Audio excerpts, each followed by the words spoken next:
Beasty going with the Order of the Dragon, which we might be a little bit more familiar with, but our game 6 is ready to go. We have MarinelorD spawning in the north pocket of Glade, playing as the color red again. Beasty in the south to southwest, kind of like the 7 o'clock pocket, we'll say, over there as the Order of the Dragon. To be honest, Crackedy, I mean, looking at this map, as you can see, you know, not only with your pocket, but what's going on in the periphery, kind of looks like a 5-leaf clover for perspective. I kind of like this map for Order of the Dragon. They can kind of get their feet out from under them before they venture out. Yeah, Order of the Dragon, like having less villagers there means you also don't take as much space. I think they could probably be fine, like being constricted to the amount of space that's out there. Yeah, this is it's a very, very interesting map. Also, it doesn't come with 2 sacred sites. You have with 1 sacred site, it has 2 sacred sites, which is very cool. So it's not like a King of the Hill kind of map where it's only that one spot where you put like 1 keep on, and suddenly the game goes downhill from there. There's multiple spots that you have to take map control on if you want to get that sacred site victory. And we see the Byzantines here, starting off with that cistern, buffing up all the villagers nearby. That is a very, very big aura, so it also stretches all the way to those villagers on the sheep. Boost them up by 5% right now, and you're able to increase that bonus by connecting multiple cisterns with the aqueducts, 2 unique buildings there for the Byzantines. Costs a lot of stone, but the Byzantines do generate a lot of stone by default. They get 2 stone for every tile that a building takes up, so normal 2x2 building gives them a total of 8 stone. Yeah, and having that little bit, as you see, that first cistern taking 50 stone, that second cistern taking 100. So getting those little bit of buildings like your lumber camp, getting a little bit of stone, the mining camp, getting a little bit of stone. You're going to make houses at some point that give you a little bit too. It means you don't need to actually mine too much in order to get maybe 2, maybe 3 cisterns. And I really like the base building aspect of the Byzantines, because take a look at where that cistern is. If you don't mind clicking on it for me one more time, you see the influence around it, this box there. When you put buildings there, that's the influence where it goes. And then the outside circle, that radius, is what the villagers get the influence in. And Core is highlighting over Conscriptio, which is what the cistern is doing right now with military unit production rate increase. Right now it's only 20% because of 1 water. Dialecticus is the second one, which increases research rate at rather alarming rates. Once you get to 4 to 5 cisterns, plus 200 to 250 is incredible. And then if we go over to Presidium, which is the last one, the building damage taken decreased by a certain percentage, obviously, once you get to those high level of cisterns. And also, let's not forget Akratoi defense, something that when I play Byzantines, I forget all the time. But those villagers, you can make them just a little bit stronger. You can give them a little bit more oomph in some of their attacks. So if you are getting your aqueducts raided and you realize one of your cisterns is going to break and your water is going to break, you can use Akratoi defense, try to take down some of those units. And look at that, Beasty. Going for the Archon Chapel. Beautiful location. Gets the gold. Gets the... I don't think the sheep are going to be in range, but he can just send them over to the Archon Chapel later on in the game. He pushes the deer in as well, so he has a lot of wood, a lot of gold, and a lot of food right on that Archon Chapel. Now, the Archon Chapel for the Order of the Dragon, it's not as big of an impact as the Archon Chapel is for the normal HRE. Instead of getting plus 40 with the Inspiration, you get plus 10 around the Archon Chapel.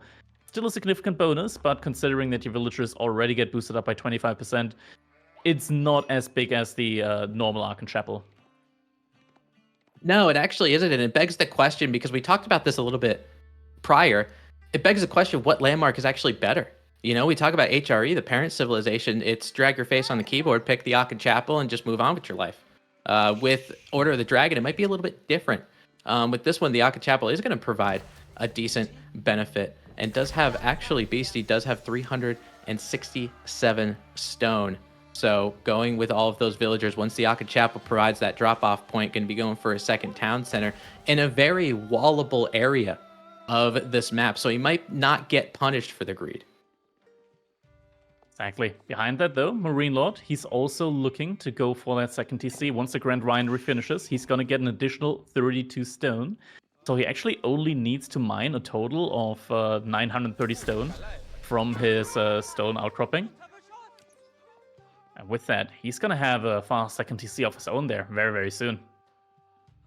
Yeah, Crackedy, I'm kind of curious on your opinion in feudal age landmark for the Byzantines as you see the second town center coming up between the Grand Winery and the Hippodrome. I mean, the Hippodrome that we could see has a lot of raiding potential. It acts as a stable. You can use the horsemen right out the gate. They have a triumph ability, which gives them healing. It gives them some extra oomph on those horsemen to take down villagers rather quickly. Is there a particular landmark in the Byzantine games that you've played where you've seen one landmark outshine the other? Or do you think it's kind of based on the map, based on the opponent? I would say the landmarks are fairly balanced between each other. Now, the Grand Winery, what it provides is a lot of early access to mercenaries. Usually, the amount of olive oil that you get out of a 6 patch of berry bushes is going to be 750 olive oil. With the Grand Winery, that gets boosted up to 1200. So you get an additional sort of 450 olive oil out of that. That's going to be enough for most mercenary contracts to provide you with an additional batch of mercenaries. Now we see the enclosure here. Beasty is going to be walling himself in here. Now, this does, for one, provide him with some security, some safety, as well as denying some information there from MarinelorD. He's not going to be able to have his scout in there and know exactly what Beasty is going for. Not going to be able to be in range of the goal, see when Beasty is going to be going up. But also provides MarinelorD with the opportunity to potentially wall Beasty in here. Yeah, I think on this map, I could see the frustration in that. You want to see what your opponent is doing, but just because of these little pockets, you're going in blind. The only thing that you're going to be really able to scout is the middle area where all of those relics are, where some of those deer patches, those sacred sites are. So it feels like at this point, it almost feels like arena in AoE 2. Once you put that wall down, it's like, hey, I'm going to do my thing. I'll see you in Castle Age, and we'll take it from there. Now it looks like Beasty is going to be going for a fast Castle Age behind that. He's got a lot of villagers on food, a lot of villagers on gold. Everything beautifully buffed up by that Arkham Chapel, so should be a very, very fast age up for him. We see MarinelorD behind that. He is going for it at a similar rate rather than...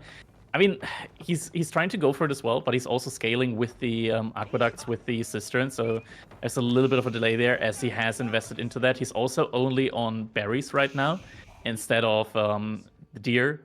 So he's getting olive oil on top of everything else, but he's not going to be as quick when it comes to aging up. Look at that, Beasty's resource right now. It was at 800 food per minute right there with the last drop-off, and he's very soon going to be able to click up here. That's going to be a very, very quick age up for him. Yeah, it's kind of crazy with the second town center for Order of the Dragon. The villagers, not only the military, but the villagers themselves are quality over quantity. So he's trying to get rid of that quantity aspect to get as many villagers as he can. Now, with him as the Order of the Dragon going up to Castle Age, they are an HRE variant. He's going to get first dibs on those relics. And that's what Beasty's really, really going for. Now, remember, you can't really make prelates out of those town centers. You need monasteries. So that Regnitz Cathedral acting as a monastery means he can churn out some prelates, grab these relics at a time when, yes, MarinelorD is stockpiling some resources. Not only is he stockpiling olive oil, you can see how much he's got. He's got barrels of it. But also trying to get to Castle Age, which he's going to be a minute and a half behind. And I've noticed this, Crackedy, with Byzantines, where there's so many things you want to do. You want to get your eco going with the town center. You want to get your cistern and your aqueducts. You want to get olive oil for the mercenary house. It just seems so difficult to do all of it. And I think that's where, when people do figure it out, that's going to be the magic of the Byzantines. Yeah, now MarinelorD, he is going for the Western Mercenary contract. I would have assumed that he might go for the Eastern one, just because it provides you access to the Keshiks, and he probably needs some Keshiks to be able to deny the relics here from Beasty. Instead, he's going for the Western one. That gives him access to longbows, but Beasty, he opened up with Stable. So if he gets a Knight out, I don't think that MarinelorD with a couple of longbowmen is going to be able to do anything against that. Yeah, I think those longbowmen will be shooting marshmallows at something like a Gilded Knight just because of how much health and how much ranged armor they actually have. Now, Byzantines aren't a slouch in the Castle Age Knight department either. They do have their cataphracts, but it's all about getting there. Beasty's already there. MarinelorD's got to catch up. MarinelorD still very far behind overall. Like Beasty, he's been aged up for like 2 minutes now. MarinelorD just now clicking up with the Golden Horn Tower. Interesting landmark there. Gives him a total of, I think it was every 90 seconds-ish, if it's in the influence of the cistern, it spawns some of your mercenaries for free. Don't have to invest any resources into that. So that somewhat equals like around 300 olive oil per minute that you're getting out of that landmark for free in terms of value. It's a good amount of value, especially just having it out as units being produced 24/7. That's always nice, just having those free units in case Yeah, anything happens. it is really nice, and even though it happens at random, once you get the improved contract, you get the veteran contract. So with MarinelorD going with the Western contract, he has Longbowman, and then Landsknecht are going to be the one when he does improve it. It does happen randomly, but you're exactly right. Having that extra 300 olive oil, it's going to help him try to get some map control back in this point, because Beasty's had the first minute of it with these knights. MarinelorD going to be having a stable here and going to be making cataphracts, so we're going to see some of those. We're going to see basically beefy boys on both sides beating each other. Exactly. First Lumberman, we're able to pick off one of the prelates there. There's another prelate out there. He could get that relic. Look at that knight damage. Being able to two-shot these Lumbermen. That's a lot of damage going out on them. Cataphract also out on the field. Could be looking to deny the relic in the corner there. That's a lot of Lumbermen as well. They're soon to be upgraded to their veterancy status. And now we go Gilded Knight. Gonna be... gets the charge off against the Cataphract. That's some heavy damage right there. Really on the Gilded Knight, it's definitely going to be stronger than the Cataphract. Yeah, absolutely. I mean, when you look at the actual HP and the damage coming from both of them, and the fact that Knight can get a good charge, right? The Byzantines, because of the Cataphract, doesn't have necessary capabilities to do that. Those Knights can be a little bit faster through that charge, so he's going to need more of them. And that's one of the things that the Order of the Dragon might struggle with, because yes, there's one Gilded Knight out there, but there's only one. You just got to do your best to avoid it. A second one just hit the battlefield, so hopefully MarinelorD can get enough cataphracts to take fights. And also going into another unique unit for the Byzantines, Limitane, their form of spearmen, trying to help out to take down the knights also. Yeah, that's a very, very cool unit. Limitane getting that shield wall ability on them as well. Taking 50% reduced range damage. Now, Cataphract able to pick off that prelate there. Lumberman firing onto those Gilded Knights. It's a lot of them. And there's no defense upgrades yet, so they actually do a good amount of damage there to these Knights. And now Limitane is surrounding them as well. Gilded Knights, that's costly losses, that Knight going down. The Monk from MarinelorD making its way over to the relic there. And that's the one damaging thing about the Order of the Dragon. Yeah, they have such buff units, and they have such cool looking aesthetic units, but if you get them in harm's way and you can't get them out, it's huge, especially for knights. That's 280 resources that go completely down the drain. Beasty trying to shore up defenses. He's got an outpost that he's going to put a relic in, and he's going to go for stone walls as well. As we can look at the macro from the top left part of the screen, Beasty's thinking about Imperial. Yeah, looks like Beasty's going to be completely fine with sort of walling himself in here in the corner of the map, in his own little enclosure. Question is going to be, though, for how long is he going to be fine with that? Palace of Swabia gives him the option to boom a lot there. But he's only got so much gold excess. He only has 2 relics, only that 1 gold vein. Long term, that could be very difficult for him. And look at that, Lumberman making sure these walls don't fully go up. Yeah, I think MarinelorD did a really good job in terms of map control. I mean, we kind of scoffed at the Longbowmen a little bit because they're like, oh, there's Gilded Knights. What are they actually going to do? But I think it was just the fact that he had a decent amount of them. He had enough units to kind of sprawl out a little bit, and it made sure that Beasty wasn't going to get every single relic on the map. With 2, obviously with Regnus Cathedral, it's going to help you out a little bit, but obviously getting 3, 4, maybe even 5, if MarinelorD didn't do as well of a job, could mean the tides could definitely turn. And it looks like MarinelorD knows that for Beasty, he's trying to shore up his defenses, which means something's going on back there that MarinelorD wants to know about. So he is going to ram that stone wall down, and it looks like we're going to see our first Kiro Siphon. Yeah, 3 Kiro Siphons coming out immediately, and these are some really, really cool rams. They cost an additional 100 gold, but they got a fire attack. And that fire attack does massive damage to buildings. They also have more range than a normal ram, so you don't have that awkward like pathing issue with normal rams where they kind of block each other. They got a little bit of range, so you have a little bit of a leeway when it comes to microing them with the pathing and everything. And now we're gonna be seeing its damage against the stone walls.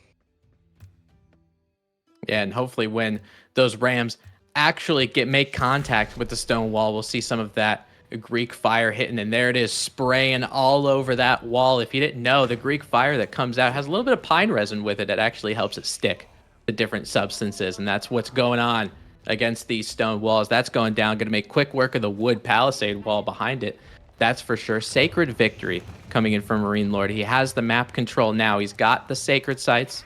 Okay, he's got the military prowess, military count 31-7. For him, he's kind of on a clock because he wants to make sure for the Order of the Dragon Imperial Age, he wants to make sure it doesn't pay off, right? So he's going to take the battle to him. Look at that. Even that outpost being fortified, quick work to it. He needed emergency repairs to bring that thing back up to speed. And if he didn't use that, it'd be dead already.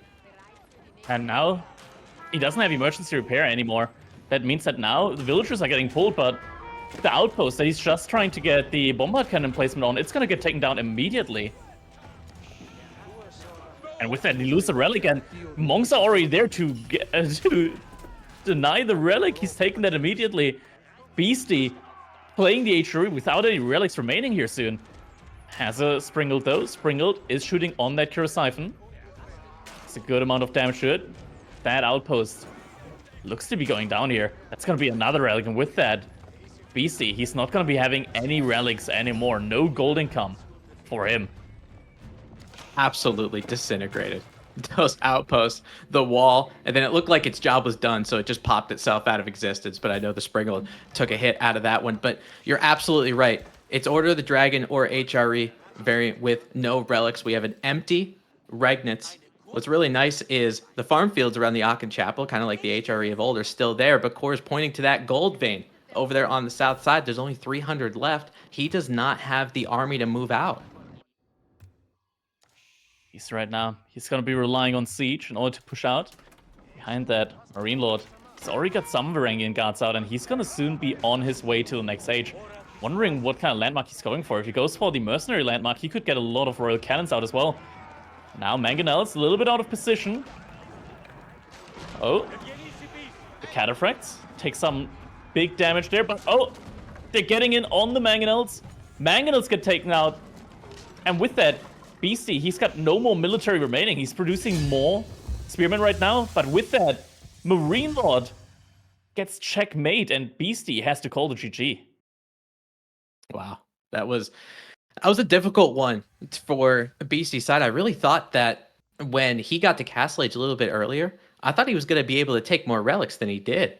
But it looks like he only had 2 in his possession that got yoinked pretty quickly by some of the Byzantine monks that were